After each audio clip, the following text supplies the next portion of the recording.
is it gonna break? Well, it shouldn't, because I tested it already. But this is how we're gonna fry it. So now I'm just gonna put it in from here. Start off with the churro pie. Go in the outside of my lattice. And so this is gonna give it a really cool effect if you just do a spiral like I'm doing here with the churro dough. And it's easy to now get there. Wow, that looks very satisfying. I'm gonna give it a little bit of a twist while I'm doing that. Continue on the outside with the spiral. All right, once we get the last one, this is gonna actually look very, very beautiful. Now we need to do a lattice pattern on top. And how we do that, you're gonna start in the middle, very satisfying. Connect the dots, gonna make an X. Make sure to push in on both sides. And then from here, we're just gonna do the same thing, but in a smaller version. And this is gonna be the start of an amazing churro apple pie. All right, after I finish off, I'm gonna do a little movie magic for you. So I'm gonna take this, it's gonna lift up ever so slightly. Now we're gonna come over to the hot oil. I'm just gonna start letting it fry. Give it a good little sequence. Once you start getting the frying aspect, you dip it up, dip it down just like a little cookie in milk, and now we're gonna let it fry.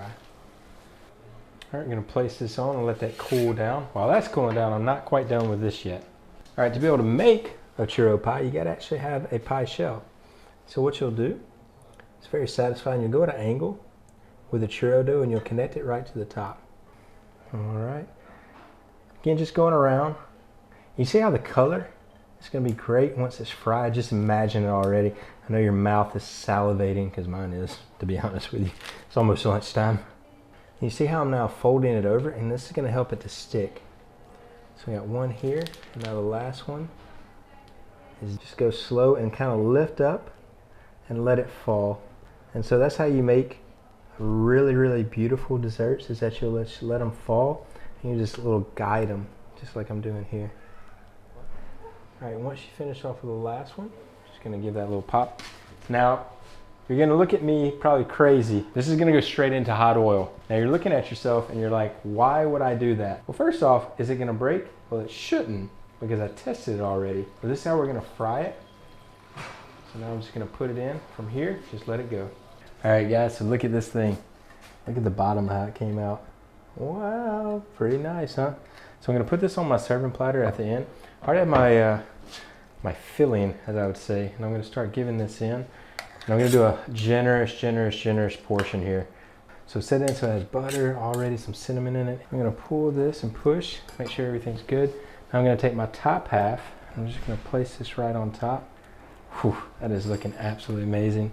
Now I'm gonna finish off with a little bit of cinnamon sugar right on top. Seeing that we are doing a churro, you need that cinnamon and sugar taste to it. So we're just gonna go right on top and then go right into the center. And as I said earlier, I'm not quite done with this recipe just yet. So what I'm gonna do, I'm gonna push in a little bit of a fork right into my small cups of ice cream. Now you go at a little bit of an angle, and it'll help now to pull it out, just like so. I'm gonna place this here. Do the same thing to the next one. Get it all out. So I put that there. And now what I'm gonna start is I'm gonna create like a little bit of a band. So you'll be going in between the cups. And so again, it's gonna be one of those things where you just let it fall. Then we do a little wrap around. Crisscross will make you jump, jump. Then I'm just gonna continue this. Go a little bit level up.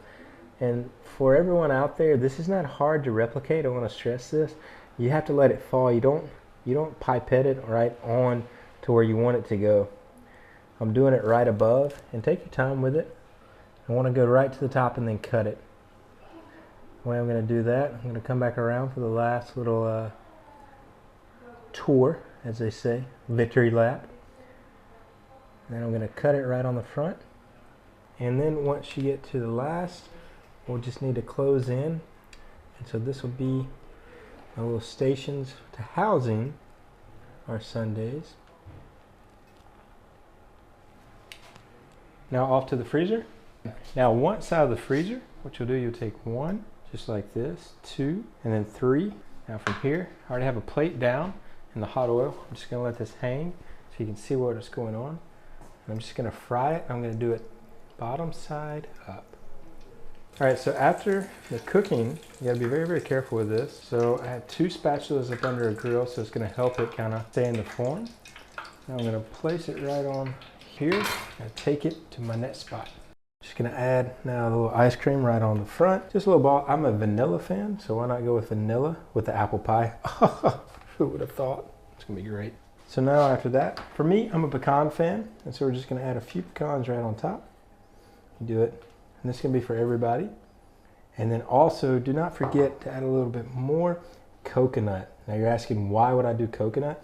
Well, it pairs perfectly with the pecans, the brownie, and also the apple pie. Now to finish everything off, a little bit of caramel sauce right over it. So we're gonna go right here. Give you a few drizzles. Let it run a little bit, and then we'll put it right on.